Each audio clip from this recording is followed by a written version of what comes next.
కాస్త విభిన్నంగా ఆలోచిస్తే చాలు వ్యవసాయంలో అద్భుతమైన లాభాలను పొందొచ్చని నిరూపిస్తున్నారు కొందరు అభ్యుదయ రైతులు. అలా లాభాలు పొందుతున్న వారిలో ఒకరు ఏలూరు జిల్లాకు చెందిన రైతు మురళీకృష్ణ. అందరిలాగా సీజన్లో పంటలు వేసి తక్కువ ధరకే అమ్మడం కంటే అన్ సీజన్లో పంటను వేసి అధిక లాభాలను పొందొచ్చని రుజువు చేస్తున్నారు. ఇంతకీ ఆయన సాగు చేస్తున్న పంట ఏంటి, మార్కెట్ ఎక్కడ చేస్తున్నారు, లాభాలు ఎలా ఉన్నాయో అతని అనుభవం ద్వారా తెలుసుకుందాం.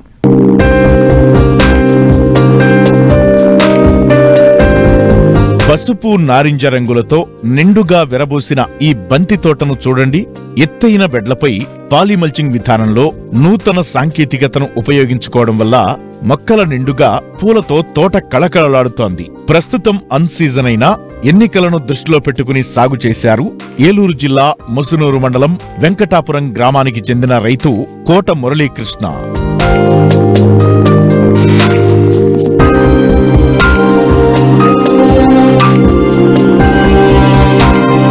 రైతు మురళీకృష్ణకు 6 ఎకరాల వ్యవసాయ భూమి ఉంది. అయితే ప్రతి ఏటా ఖరీఫ్ వరి పంట తరువాత రెండో పంటగా మొక్కజొన్న పంటను సాగు చేస్తుంటారు. అయితే ఈ ఏడాది ప్రయోగాత్మకంగా 2.5 ఎకరాల్లో బంతిపూల సాగు చేపట్టారు.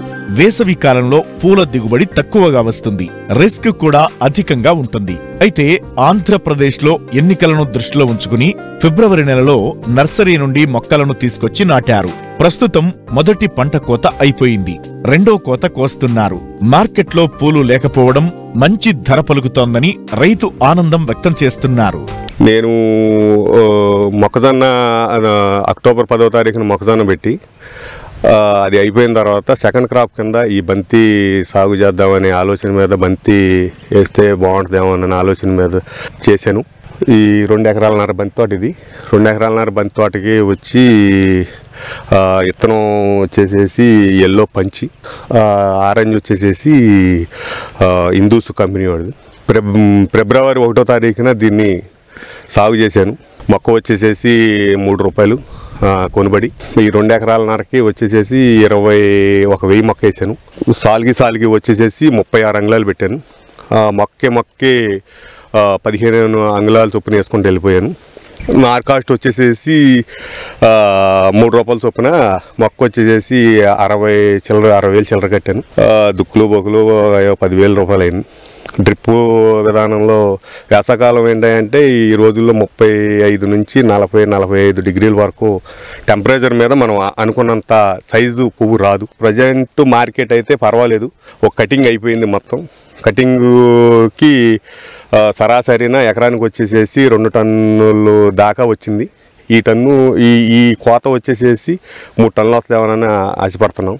విజయవాడ మార్కెట్కు డైలీ కోత పెట్టిన రోజునల్లా 500 కేజీలు, 6 క్వింటాలు 500 కేజీలు అలా పంపిస్తున్నాను. ప్రజెంట్ మార్కెట్ అక్కడ వచ్చేసేసి 50 నుంచి 60 రూపాయలు అలా పడుతుంది కేజీ వచ్చేసి. డ్రిప్ ఇరిగేషన్లోనే వాటర్ ఇస్తున్నాను. ప్రతిరోజు పొద్దున్నే 2 గంటలు, సాయంకాలం 2 గంటలు కంపల్సరీగా ఇవ్వాలి. మనం ఎంత తేమ ఎక్కువ పెట్టినా సరే ప్రతిరోజు కంపల్సరీగా 2 గంటలు సంటిపిల్లలాగా చూసుకోవాలి. డ్రిప్ ఇరిగేషన్లోనే ఫెర్టిసైడ్ మందులే ఇస్తున్నాము. 1345 0050 319 నేను మొన్నటి వరకు 319 ఇచ్చాము. ఇక క్రాప్ స్టార్ట్ అయిన కాడి నుంచి 1345 అని ఇస్తున్నాము. దీనికి ప్రధానంగా ఏంటంటే పురుగు, బంతికి వచ్చేసేసి కంపల్సరీగా పురుగుకి ఉన్నా లేకపోయినా వారం ఏదో ఒకటి మందు స్ప్రే చేయాల్సింది. కాస్ట్లీ మందు ఏం అవసరం లేదు. బాగా ఎక్కువగా ఉంటే కొరాజిన్, అలా బారాజెడ్ కానీ కొరాజిన్ కానీ దాంట్లోకి వెళ్ళాలి. మామూలుగా అయితే ప్రొక్లైము అది సరిపోద్ది. చుట్టుపక్కల వాళ్ళ గ్రామాల వాళ్ళు ఏ ఫంక్షన్ ఉన్నా సరే రోడ్డు అంతా అవుతుందో ప్రతి వాళ్ళు వచ్చి మన దగ్గర ఎక్కువగా తోటకాడ వేసుకెళ్ళిపోతున్నారు. ప్రజెంట్ విజయవాడ మార్కెట్ 50 రూపాయలు ఉంటే మనం 10 రూపాయలు తగ్గించేసి 40 రూపాయలకి ఇచ్చేస్తున్నాము. ఏ రోజు మార్కెట్ ఆ రోజుది. మొన్నటిదాకా ఫస్ట్ కోతలో అయితే మొదలుపెట్టిన 2 రోజులు 3 రోజులు అయితే అక్కడ 40 రూపీస్ పడింది, మనం 30 రూపీస్కి ఇచ్చేసాము. ఇక్కడ ప్రజెంట్ ఇప్పుడే మూవ్ అవుతుంది. ఈ మార్చి నెలలో లేదు దగ్గరలో తోట, అందుకని ఎక్కువగా వస్తున్నారండి. ఎక్కువగా ఎలక్షన్ క్యాంపెయిన్స్కి వెళ్ళొద్దని ఆశపడుతున్నాను. మామూలుగా సీజన్లో వచ్చేసేసి ఇప్పుడు నర్సరీ నారిచ్చిన ఆయన అయితే మనకి టోటల్గా వచ్చేసేసి ఎకరానికి 10 టన్నుల దాకా వస్తుందని చెప్పాడండి.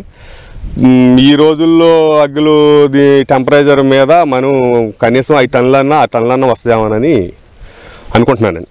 ఆరెంజ్కి దీనికి వచ్చేసేసి ఆరెంజ్ ఇది 40 రూపాయలు ఉంటే అది ఈ సంవత్సరం ఆరెంజ్ రేట్ ఎక్కువ అండి. అంటే అన్ని సంవత్సరాలు అట్లా అమ్మదంటండి. కానీ ఏంటంటే ఈ సంవత్సరం ఆరెంజ్ దిగుబడి తక్కువ, తోటలు తక్కువ వేశారు. ఆరెంజ్కి దీనికి 20 రూపాయలు తేడా ఉంటుందండి. మనం ఇక్కడ తోటలోకి వస్తే మట్టుకి ఆరెంజ్ కూడా అదే రేటు మీద వేసేస్తున్నామండి. అంటే కాంబినేషన్ ఉండాలి కదండి, 2 ఉండాలి కాబట్టి. ఓ 15 కేజీలు ఎల్లో అయితే 5 కేజీలు అవి ఇచ్చేస్తున్నామండి. దగ్గరికి వచ్చారు కాబట్టి రిస్క్ లేకుండా మనకి ఇబ్బంది లేకుండా ఉంటుందండి. ఈ చుట్టుపక్కల మొత్తం గ్రామాలన్నింటిలో నేనే వేసాను. ఎక్కువగా వస్తున్నారండి, దారి పక్క అమ్మట అవుతాం, ఫోన్ నెంబర్ తీసుకుంటున్నారు. ఫంక్షన్లకి, దేవాలయాలు, ప్రతిష్టలకి, ఇటుకటికి అన్నిటికీ, మంచికి చెడుకి అన్నిటికీ వెళ్తుందండి. 3వది ఆప్షన్ రాజకీయ నాయకులండి. ఇప్పుడు ఈ నెల అది కూడా కలిస్తే బాగానే ఉంటుందని అనుకుంటున్నామండి. ఇతర పంటల కాలం ఎక్కువ కాబట్టి తక్కువ కాలంలో అంటే 120 నుండి 150 రోజుల్లో పంట చేతికొచ్చే బంతి సాగును ఎంచుకున్నారు రైతు. అయితే వచ్చిన దిగుబడిని తోట వద్దకే వినియోగదారులు వచ్చి కొనుగోలు చేస్తున్నారు. అధిక దిగుబడి వస్తే విజయవాడ మార్కెట్కు తరలిస్తున్నారు. ఇక్కడ పూలు తోట వెంకటాపురంలో వేశారండి. ఇదివరకు అయితే ఏలూరు అటు నూజివీడు వెళ్ళి తేవాల్సి వచ్చేది ఫంక్షన్ల కాటికి నెట్కి. ఇక్కడ దగ్గరలో ఉండటం వల్ల ఈ తోట వేయటం వల్ల దేనికైనా కార్యక్రమాలకు కానీ గుళ్ళకి కానీ అడిగే ఏది కావాల్సి వచ్చినా తీసుకెళ్తున్నారండి. కేజీ 30 కాడి నుంచి 40 అట్ట రేంజ్ని బట్టి ఆ పై రేటు ఎలా ఉంటే మార్కెట్లో ఆ రేటు ప్రకారం ఇస్తున్నారండి. వేయటం వల్ల బాగానే ఉంది. వేసంకాలం వేసిన బాగా చెత్త చేస్తాం, బాగా ఇది చేయటం బాగా చేశారండి. డ్రిప్ సిస్టమ్ అది పెట్టి బాగా సంటి పిల్లని చూసుకున్నట్టు చూసుకుంటున్నాను. దిగుబడి కూడా బాగానే వస్తుందని మేము అనుకుంటున్నామండి. మరి ఒక కోత కోసారు, ఇది 2వ కోత ఇప్పుడే మొదలంటున్నారండి. క్వాలిటీ బాగుంది పువ్వు. అది జనం కూడా అందరూ వచ్చి తీసుకెళ్తున్నారు దేవస్థానాలకి, అటుకని ఇటుకని కార్యక్రమాలకి. ఎవరో లేని రోజున విజయవాడ వేసుకెళ్ళి అతను అమ్ముకుంటున్నాడండి. ఒక కార్యక్రమం కావాల్సి వచ్చి ఏలూరు వెళ్దాం అనుకున్నాం. ఇటు మొన్న ఒక రోజున ఇటు రోడ్డు అమ్మటే వెళ్తారు, తోట కనపడింది. వచ్చి ఇక్కడ కొనుగోలు 50 రూపాయలు చేసి ఒక 150 కేజీలు కొనుక్కెళ్ళాను అనిపోతుంది. నేను ఒకటి క్వాలిటీగా ఉన్నాయండి పూలు, బాగా సైజు ఎక్కువ ఉన్నాయి, బాగున్నాయండి. ఏలూరు అయితే ఇంకా డబుల్ అయ్యేది. ఇక్కడ మంచి పూలు ఇచ్చారు, 10 రూపాయలు తగ్గించి.